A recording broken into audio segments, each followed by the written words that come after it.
Ain. Mbak Dewi mungkin dokter mau menyampaikan jawabannya. Penyakit Ain? Iya, tentang penyakit Ain ini bagaimana? Iya, jadi gini. Ain ini, Bapak sekalian, sejak zaman Nabi kan sudah ada ya. Jadi ini dibuka lagi sessionnya, khusus buat Kakak Dewi. Karena ini kita juga kurios ya. Iya. Jadi Ain itu teman-teman sekalian adalah penyakit yang disebabkan oleh bisa karena pujian, bisa juga karena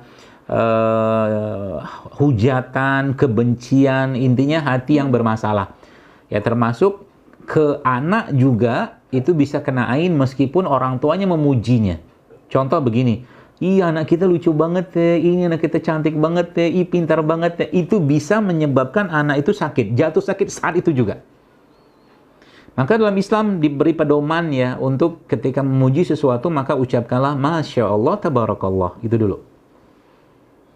Ngajimu bagus banget ya, nah, gitu loh. Apamu macam-macam pujian yang baik ya, yang betul-betul dengan niat yang baik itu juga bisa menjadi pemicu ain. Apalagi yang buruk. Aku benci banget sama orang itu. Aku sebel banget. Aku segala macam.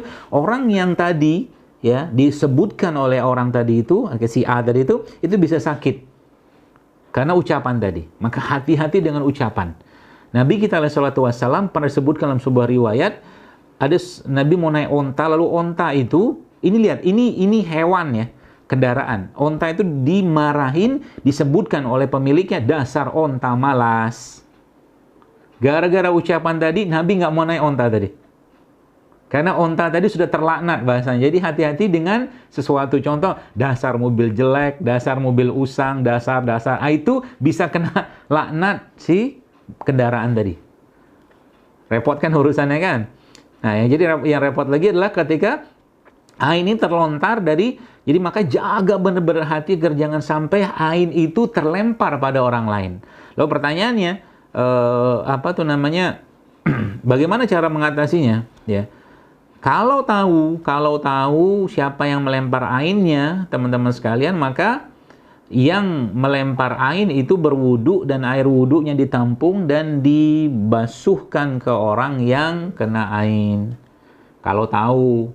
Tapi kalau tidak tahu kan repot nih. Misalkan si fulanah atau si fulan ini dia kena ain. Karena saya dulu pernah kena ain. Ya, saya pernah kena ain. Sahabat pun pernah kena ain. Saya pernah kena ain. Dan itu nggak jelas sakitnya. Demam pada waktu tertentu, tiba-tiba pusing segala macam. Macam-macam lah, nggak jelas sakitnya apa. Ya, maka hati-hati dengan ain. Ya. Nah, tadi kalau tahu ya, pakai air wudunya orang yang melempar tadi. Tapi kalau tidak tahu, maka diruqyah pakai daun bidara. Daun bidara 7 butir, 7 lembar, diambil tumbuk, masukin dalam satu baskom atau ember, kasih air, terus dibacakan. Nanti ada tuh bacaan ruqyahnya, nanti bisa dilihat lah di browsing, itu dibeli bukunya banyak tuh.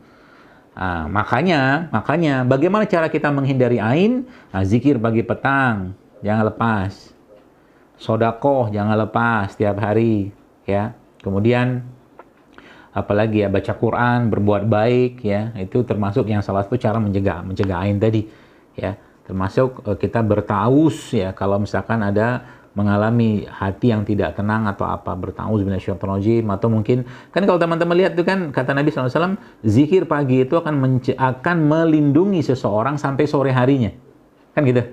Nah, sore hari suruh zikir petang kan, antara ba'da asar sampai maghrib. Nah, malamnya kita kan nggak ada zikir kayak zikir pagi petang, tapi Nabi kita sallallahu alaihi wasallam itu menganjurkan ada lagi zikir sebelum tidur. Minimal baca apa? Ayat kursi, al-ikhlas, al-falaq, an-nas, tiup, usapkan ke badan. Nah, itu salah satu caranya. Apalagi Anda nih, saya pesan kepada kakak-kakak brand ambassador nih. Anda harus jaga banget ain ini karena serem. Ya. Kalau udah kena ain tuh, bahkan Nabi SAW mengatakan, kalau bukan karena rahmat Allah, maka akan banyak umatku yang mati karena ain. Coba, ngeri kan? Jadi hati-hati. Ya, maka salah satu caranya adalah berzikir ya. Tadi saya katakan, berzikir, baca Quran, ya, sedekah, itu akan menghindari ain.